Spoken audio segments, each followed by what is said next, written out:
Good evening, everyone. My name is Keith Williams, and on behalf of the Lancaster Conservancy, welcome to Nature Hour. Lancaster Conservancy's mission is to provide wild and forested lands and clean waterways for our community forever. We protect the ancestral lands of the Susquehannock, the Conestoga, and Shanks Ferry people, and I hope we care for these lands as well as these native peoples. For 50 years, our organization has sought out natural places that are so precious and beautiful that they must be protected. Our stewardship team works to restore these special places by creating trails and planting trees. These preserves are then open for you and I to use to hike, to hunt, fish, and birdwatch 365 days per year. Places like Shanks Ferry, House Rock, Kelly's Run, Otter Creek, Climbers Run, Welsh Mountain, and many others are protected forever. We launched Nature Hour with the goal of bringing an assortment of local and regional experts directly to your home with presentations that help us better understand the Conservancy's work and the work of our community partners. The format for today's lecture will be a 40 to 45-minute presentation with 15 to 20 minutes of questions and answers. If you have questions, please use the Q&A box at the bottom of the screen, and we will include your questions as part of the conversation. This is the first lecture of our 24-25 winter season. Our next Nature Hour will be January 8th on Lancaster County stream health and delisting with Megan Blackman from Clean Water Partners and Amanda Goldsmith from the Lancaster County Conservation District. You can learn more and pre-register for this lecture and on our website, lancasterconservancy.org, under upcoming events. The Conservancy is blessed with incredible corporate support, and tonight we want to recognize our annual sponsors. And now I would like to introduce tonight's Nature Hour, Nature Journaling, with Peggy Eppig. Peggy and I have been colleagues for more than 30 years, working in outdoor education. Yeah, right, Peggy? It's been that long. Stop there. Peggy is just this amazing conservation educator, outdoor educator, just a wealth of knowledge. So she's got this incredible background of being an interpretive ranger, being a law enforcement ranger. She's got a PhD in environmental history. She's actively doing pilgrimage studies and research. She just completed a pilgrimage in England about a month ago. She has this capability of reading the landscape and understanding the history of that landscape and interpreting it in such an engaging way. She's on the faculty for the graduate program in environmental studies at Goucher College, and we are so blessed and fortunate to have her as our conservation educator at the Conservancy. Among her many, many talents is nature journaling and the art and the words that she puts with her art. So I'm really interested in seeing tonight's presentation. Thank you, Peggy, for being with us. Wow, Keith, you outdid yourself with that introduction. Thank you so much. You're so very, very kind words. And welcome to everybody who's joining us tonight. So here's what I propose to do. I've got a PowerPoint, I know boring, right? But PowerPoint nonetheless, that illustrates what nature journaling is or could be. And maybe a little discussion around that with Keith and I. And when Keith and I give these nature hours, it's more like a conversation. And if you have any questions while we're talking about whatever it is that we're showing on the screen, PowerPoint or demonstration, just chime in. But after the PowerPoint, I plan to do maybe about a 10-minute demonstration just of my technique. You know that techniques, people's sketching, painting, poetry, journaling, all these techniques are unique and special to each one of you. But my demo will just show you how I do things. It's not a tutorial on this is how you do it. And then after that, we'll take questions and answers. I do want to share with you that, oh gosh, nature journaling has been going on for 500 years plus. So this is nothing new. It's kind of trending right now for those of us who like art and the outdoors. You can find tons of resources and people on YouTube and social media who are doing it. But nature journaling as a practice has been around for a very, very long time. And we'll talk a little bit about that history tonight. So I'm going to share screen and get set up for my PowerPoint. And again, if you have any questions, just pop them into the into the chat box, Q&A. Keith will keep an eye on that. I'll keep an eye on it. And we'll go ahead and get started with this PowerPoint. So at the Conservancy, we offer with a group of facilitators. It's not just me, but we offer nature journaling through Lancaster Conservancy now about once a month. It used to be once a quarter, and now we've got a bunch of people who are willing to help facilitate and lead. Carol Welsh is one of them. I hope she's on here tonight. If not, she's in my PowerPoint. So nature journaling through the Conservancy is ramping up. So you can find on our events page, at least once a month, there's something going on in terms of nature journaling or, arts and that kind of thing, and the outdoors. But let me go ahead and do this PowerPoint. I apologize for my voice. I've had laryngitis for like a month and it's just now starting to come back. So enjoy it. So the nature of nature journaling, I mentioned that it's been around for a long time as a practice, and it can be a practice that is both scientific and contemplative. It can be poetry, it can be essay writing, as long as this form of art takes place in the outdoors initially, because a lot of what I do, a lot of the nature journalers that I work with and admire will start work outdoors, on site. It used to be called field sketching, right? So, field experience, and then move it into their studio or at home, or in my case, this little desk here at home that holds everything in my home office, including my studio. So it can be formal, it can be informal, it can move around. But there's a lot of different ways nature journaling is done, and there are a lot of different reasons why people do nature journaling. So some of the examples I'm going to show you through this PowerPoint are pages that have been shared with me or with us at the Conservancy from our nature journaling workshops. And those occur sometimes indoors, but most of the time outdoors. I've also shared some examples from from students who I teach who use nature journaling in their graduate work.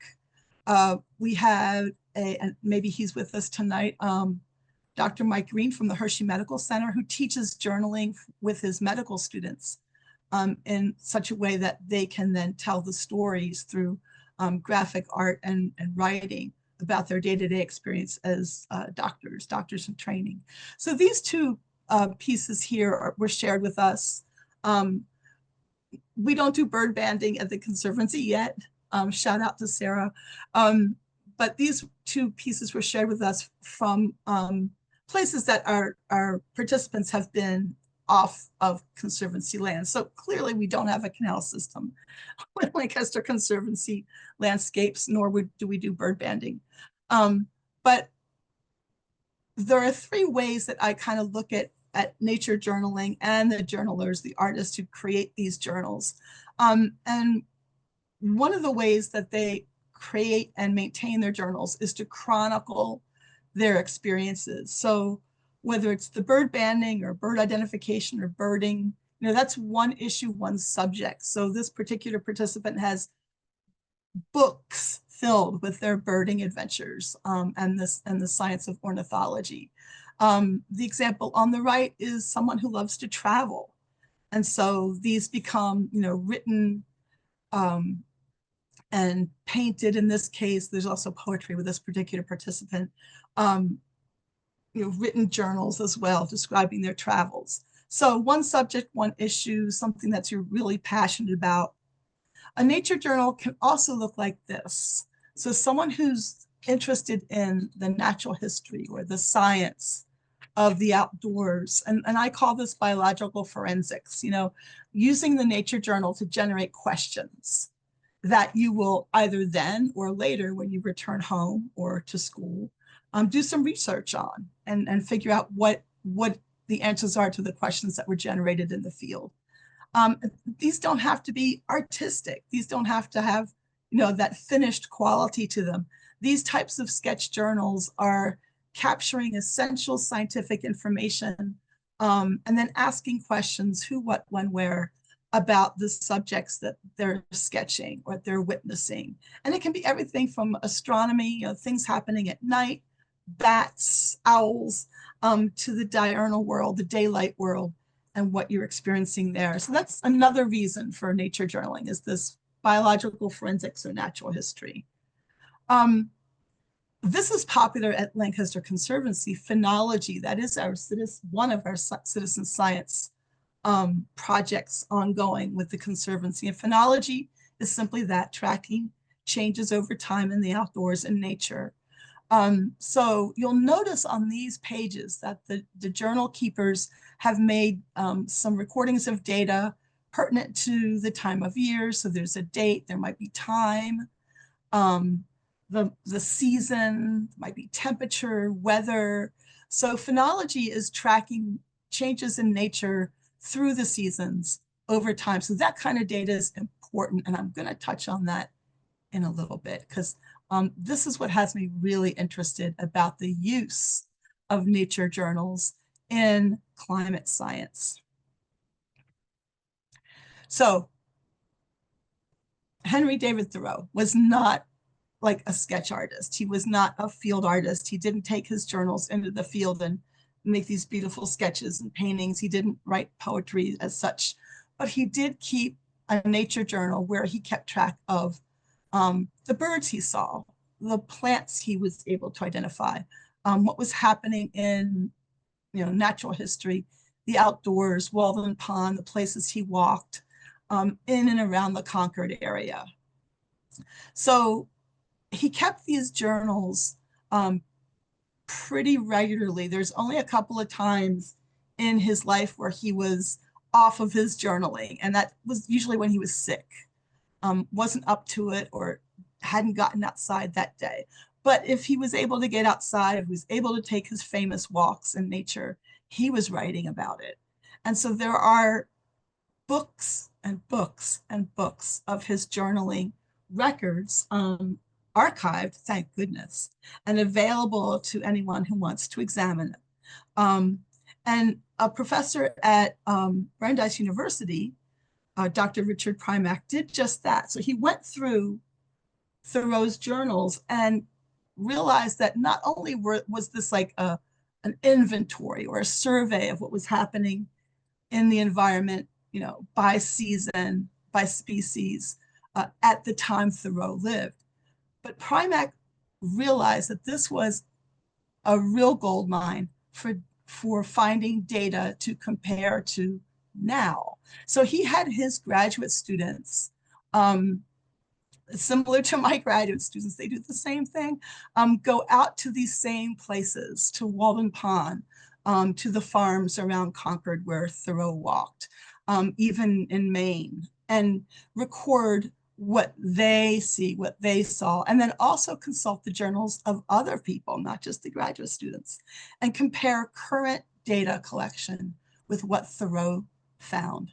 I don't want to, spoiler alert, I'm not going to give it away. You have to read the book, Walden Warming, but the title kind of gives it away. Things are not the same now as they were for Thoreau, and some of the changes related to climate change and a warming environment are really extreme and kind of scary.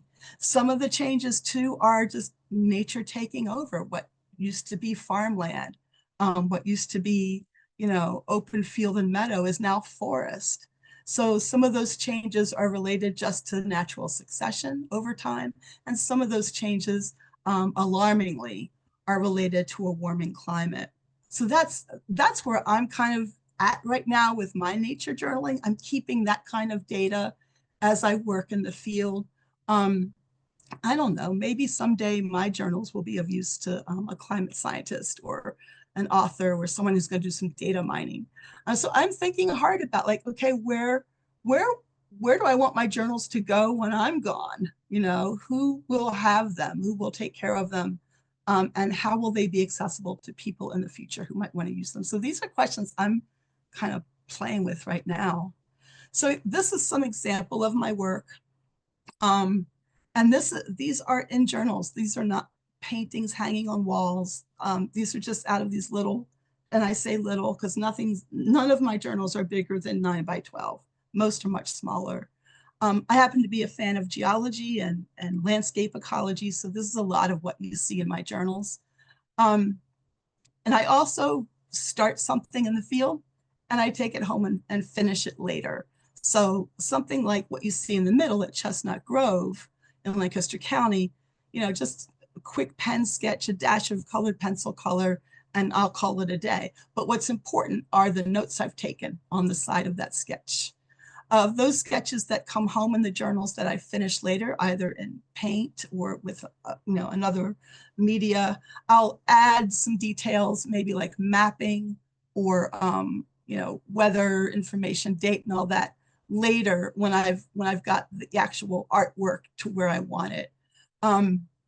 So I use a bunch of different kinds of media. I use acrylics and watercolors, colored pencil.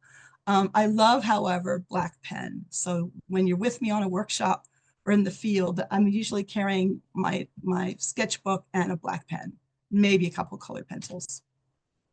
Some of my books we'll see during the demo, but this is one of them that is a themed book. So remember, like that first category, one subject, one issue. A couple of my journals are just that. So I have one nature journal that is just for coastal exploration. So whenever I'm on the coast, on the Atlantic coast, I add to this particular journal. I take it with me and add to it.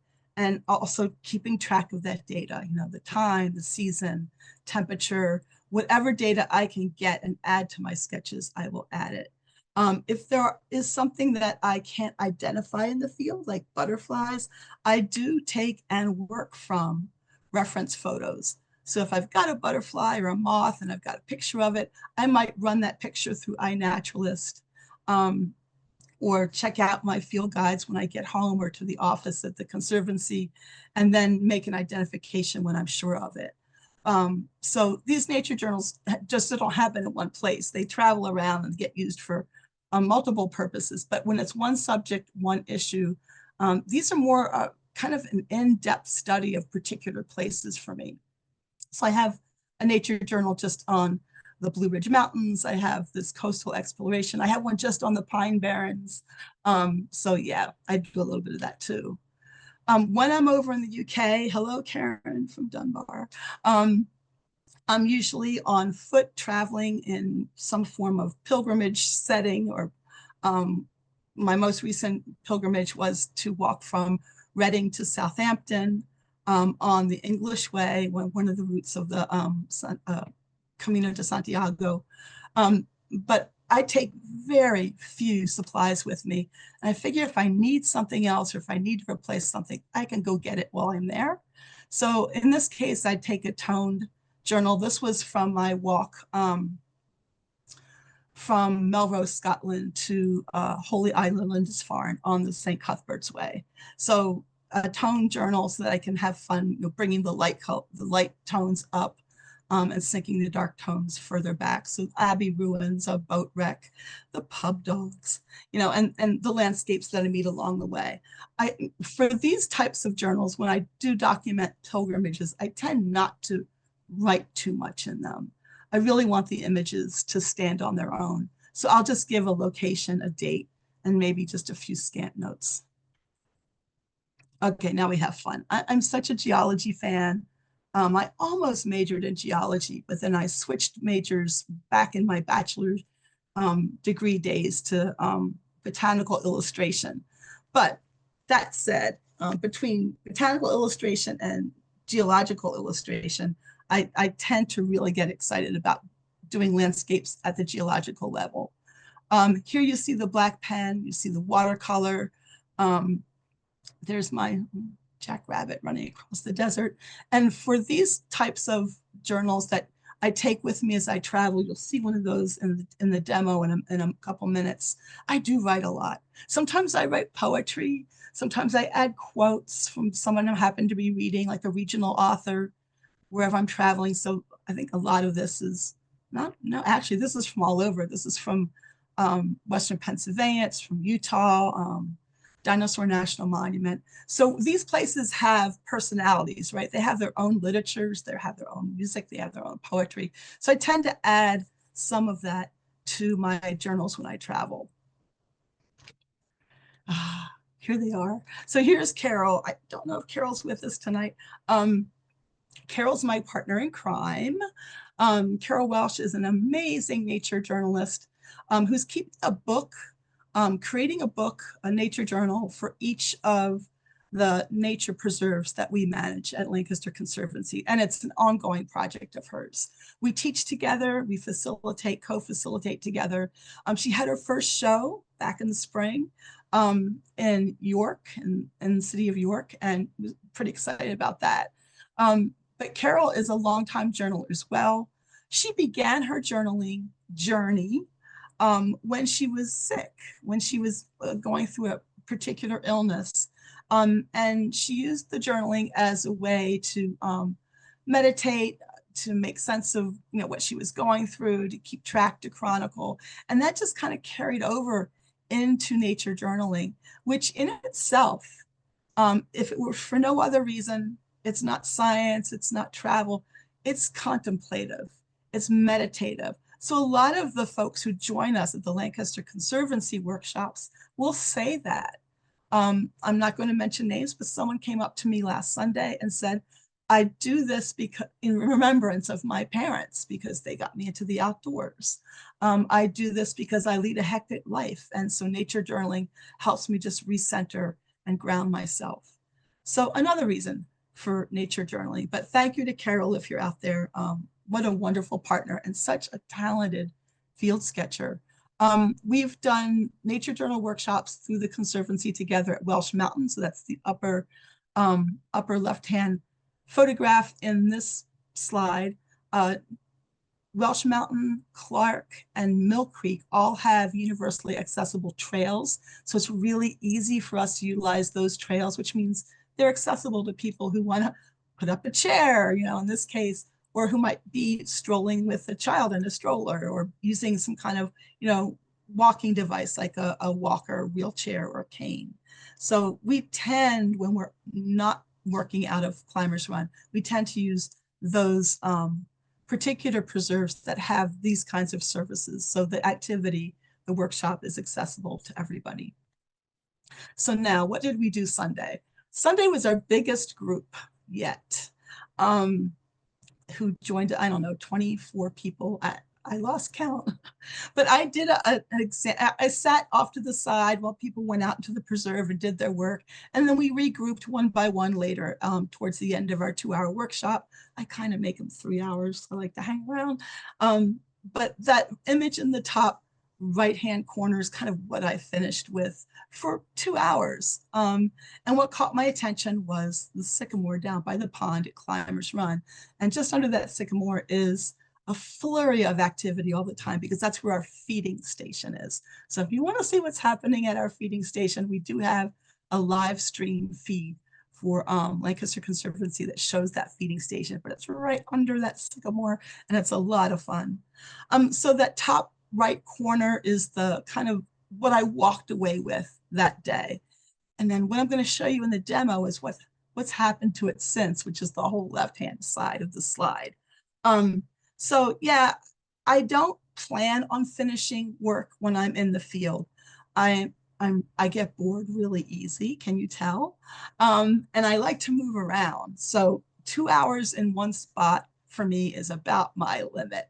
And whatever I get, if I like what I did, or if it has something meaningful to say to me, then I'll continue working on it when I get home or get back to my campsite or wherever I am. So that was just kind of like this broad view at nature journaling writ large. Here, I'm going to leave this up and take a picture of it with your phone, or wait till the recording is released on our YouTube channel.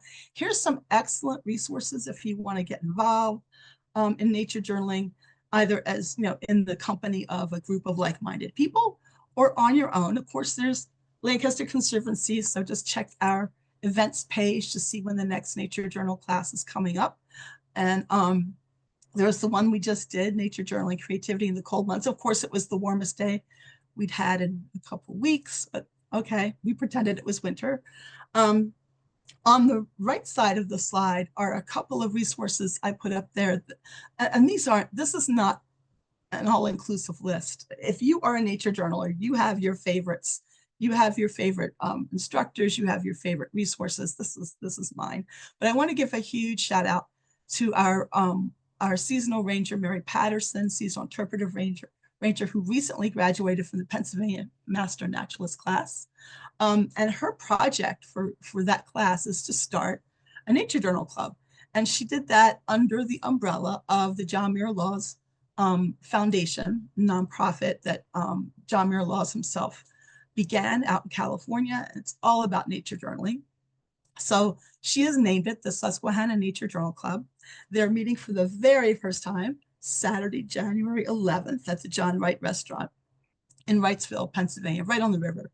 So if you need to get a hold of her, there's her email address. There's the Facebook page that she just started. So this is brand new.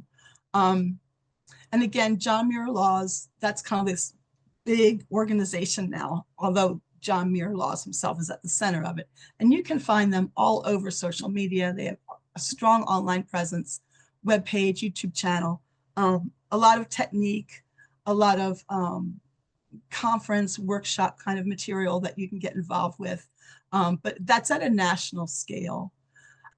One of the folks that I studied with, she's from the UK, Diane Sutherland, of course, I'm going to put her on my list, is an amazing botanical illustrator who works almost exclusively in the nature journal format. So you can find her information and her tutorials on YouTube under Botanical Art Online with Diane Sutherland, or you can check out her webpage, dianesutherland.com.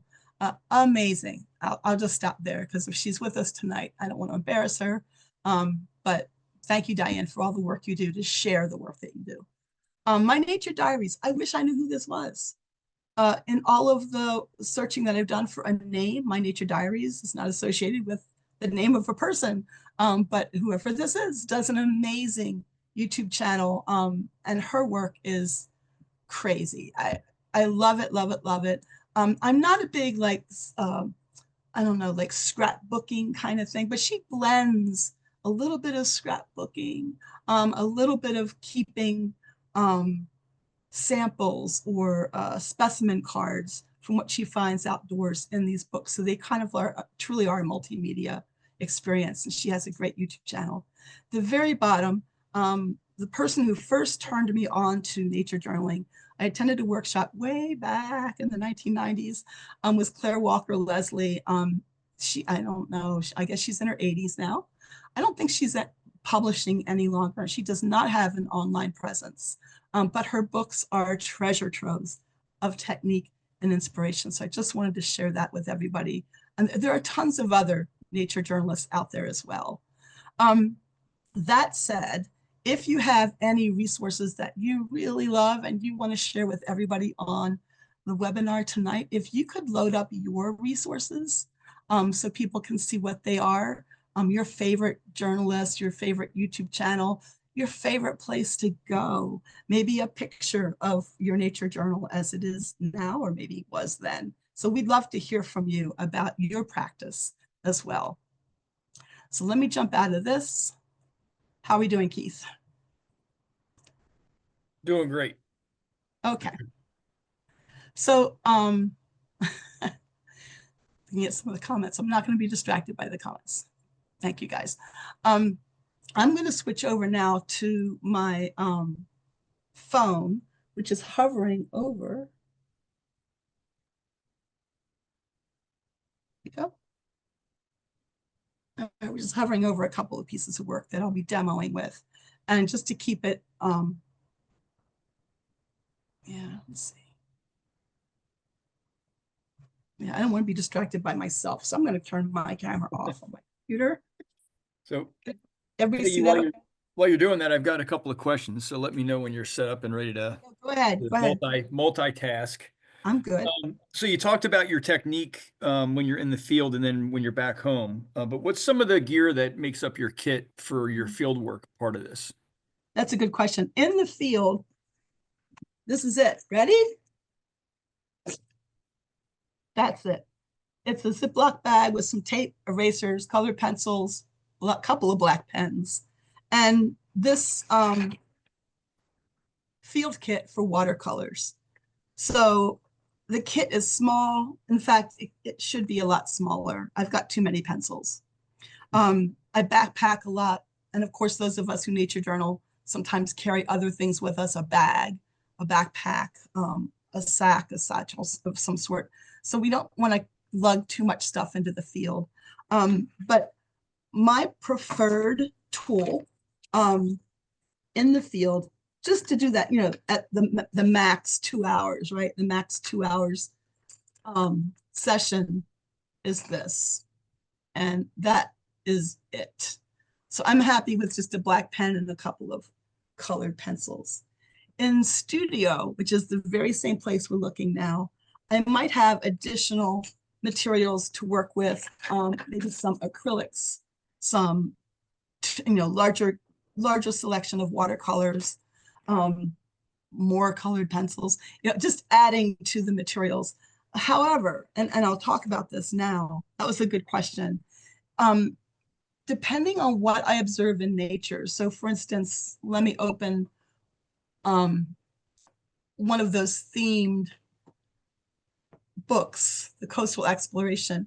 Depending on what colors are predominant in the scenes that I'm sketching or recording, when I get home, I want to be consistent with the color palettes that I observed on site. So when I say I have extra stuff here at home, 9 times out of 10, I don't use it, or I might use exactly the same colors, but from a bigger kit or a tube, or on I don't know, pastels or charcoal.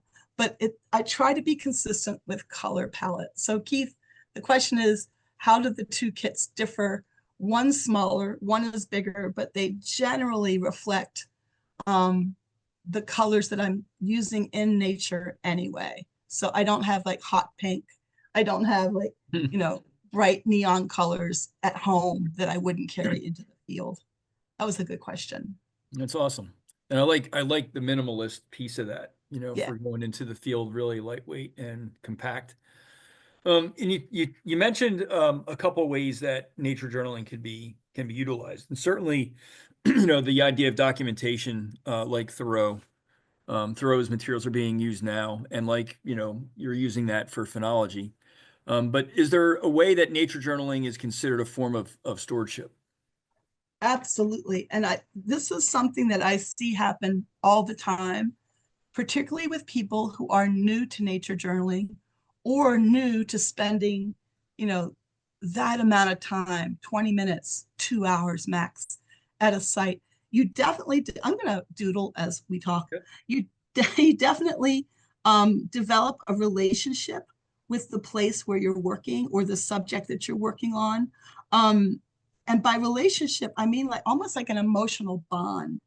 And we know from lots of conservation studies, social science kinds of studies, that people who develop emotional bonds with the outdoors, whether it's a place, a region, a species like bald eagle, whatever, 90% of the time, they're going to take some kind of action to preserve or in some way take care of that particular thing that they've bonded with. So if you're sitting in the field and you're sitting for, in this case, 2 hours in front of a sycamore tree, I love sycamores anyway, but this prompts me now to like want to go read about it, to learn more about their natural history and their life cycles.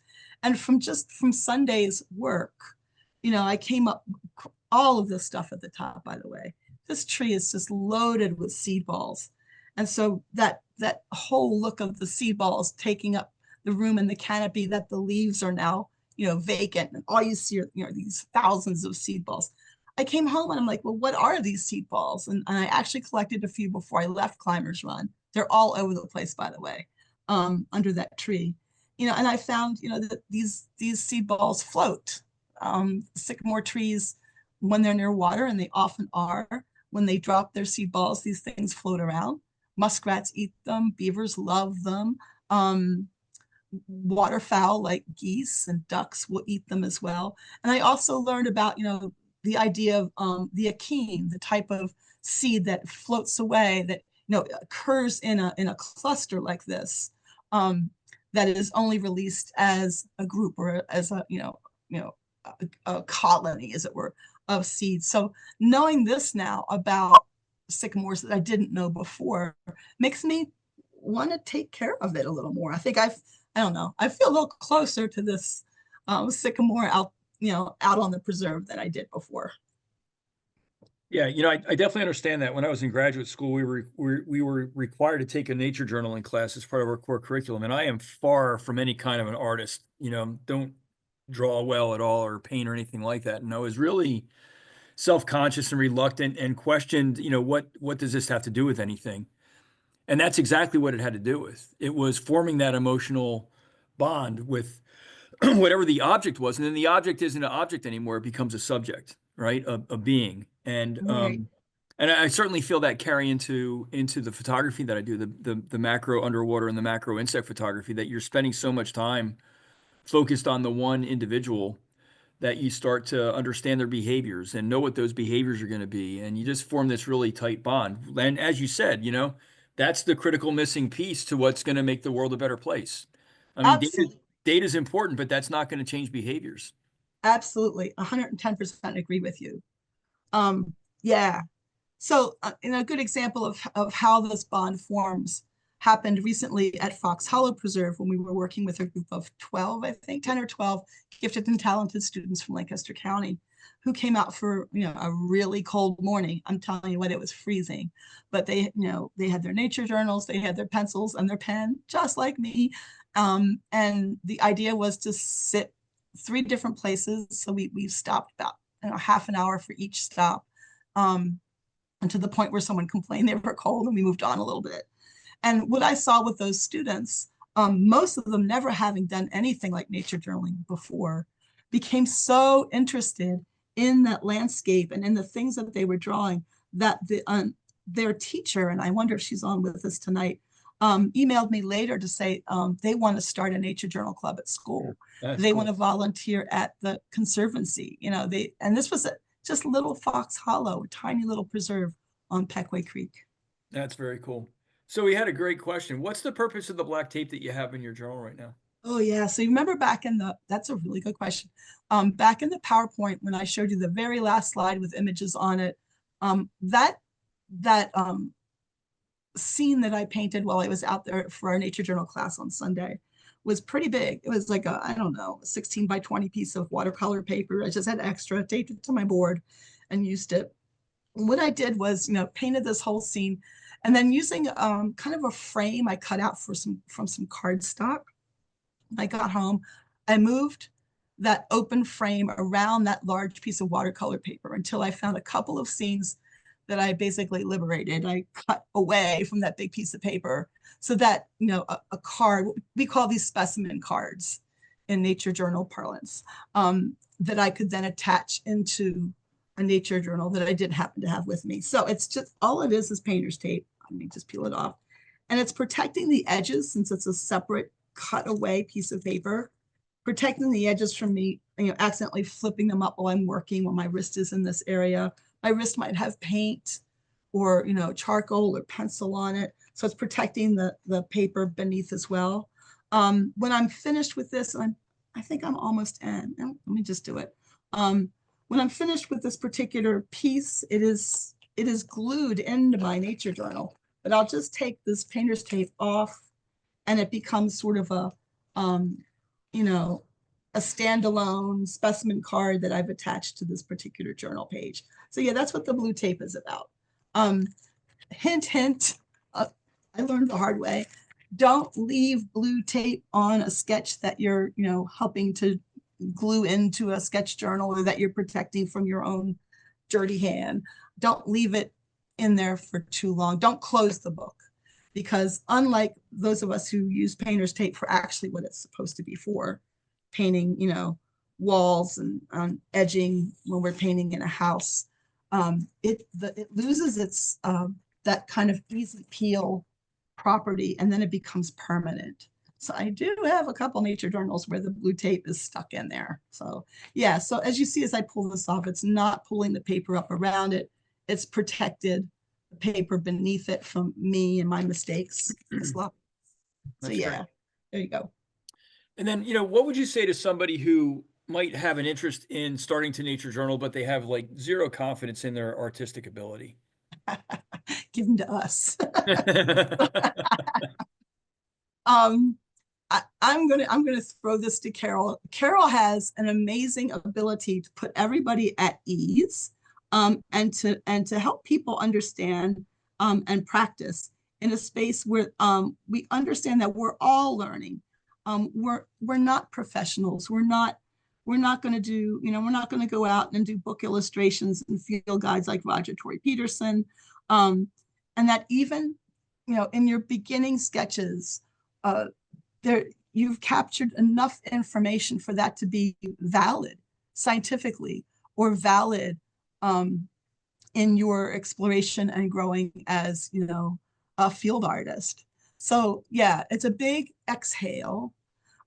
Everybody is given the space and the time, and if you want it, the instruction. Not everybody likes instruction, being told what to do, but Carol and I will work with you if ask for it, to sharpen your skills.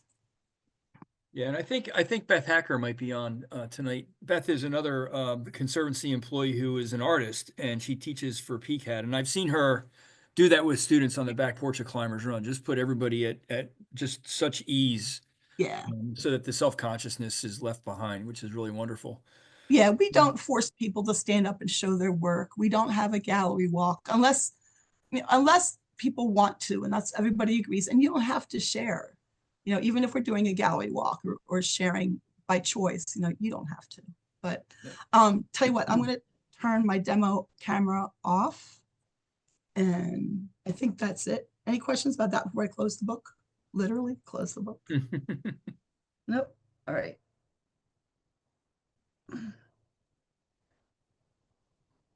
Sorry as I look under here.